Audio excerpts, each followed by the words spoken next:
For many, it's never too early to talk about the holiday season and the traditions that come with it. Music, of course, a huge part of that, and the Trans-Siberian Orchestra bringing its rock opera back to Grand Rapids, The Ghosts of Christmas Eve. We've got Al Petrelli, a writer and musical director, and Kayla Reeves, a vocalist with the Trans-Siberian Orchestra this morning with a preview of the show. Good morning to you both. Good morning. Thanks for having us today. Absolutely. So talk about this tour. When does it kick off? November 15th will be our first show. We're going to leave New York in about a week or two and get to production rehearsals because we want to be able to run that show twice a day for almost 30 days. So opening night is a perfect first show for everybody. But by the time we get to you the day after Christmas, it may be our 50th show, but it's your first show. We want to make sure that's a perfect show as well. So we're real excited to come back. A pretty rigorous schedule for you guys. Talk about this show. What's different about a Trans-Siberian Orchestra show compared to your average rock show? Well, I think that Trans-Siberian Orchestra has so many different elements to it. And Paul O'Neill, the creator and founder, had a very specific vision. And there's really something for everyone when you come to a Trans-Siberian Orchestra show. You'll be sitting next to a grandfather, next to his son, next to their grandchildren, and they're all dressed vastly different, but they're all have one commonality, and that's that they are together enjoying this magical experience, and it's just great. Oh man, it just looks amazing, the video. And talk about the show. There's actually a story behind it. Talk about what the story is like and what people will see. Obviously, we see lots of pyrotechnics, lots of lights, lots of great music. Well, the production is over the top. It's probably one of the largest rock and roll arena shows out there. For decades, we've been doing that. But you just brought up an interesting point. Excuse me.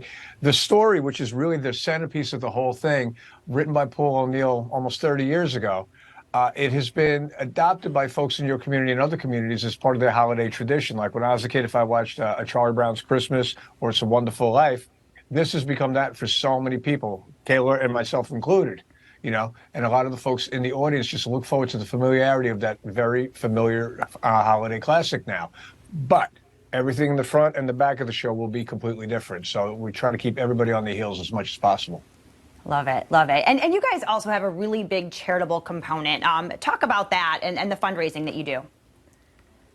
Absolutely. Well, Paul O'Neill and the O'Neill family are some of the most gracious human beings that I've ever met in my life. And when Paul O'Neill started this, $1 from each ticket sold goes back to the local community. And the idea was that when you come to see a Trans-Siberian Orchestra show, essentially it's the community giving back to itself. And we've done that since the very beginning. Love that. And you guys talk a lot about tradition and how this has really become part of the family Christmas, extravaganza. Talk about what else about TSO really resonates with people. Why do you love performing? Well, I mean, I've been dreaming about doing this ever since I was a baby. To be part of a band, make some records, do some tours, awesome. That's what a career is. To have this in perpetuity every year, that it's more important, it's more relevant, more people are coming back to see it. They're bringing coworkers, they're bringing family members. To watch children in the audience grow up to become adults and bring their children. This is something that, I never saw on the radar. I was proud to be a part of something that's musically great. But to go on 28 years of doing this right now, the fact that we're part of people's holiday tradition, that's way beyond what a musician would dream of. And I'm just grateful to be part of that. Wonderful. Well, we are so excited you're coming. If people want to get tickets, they want to learn more about the show, what do they do? You do it. www.trans-siberian.com. Wonderful. You're better at computer stuff than me. Thanks so much for being with us this morning. Good luck with the beginning of the tour. And then, of course, you guys making your way to Grand Rapids, December 26th at Van Andel Arena. 2 shows, 3 p.m., 7:30 p.m., trans-siberian.com for more information.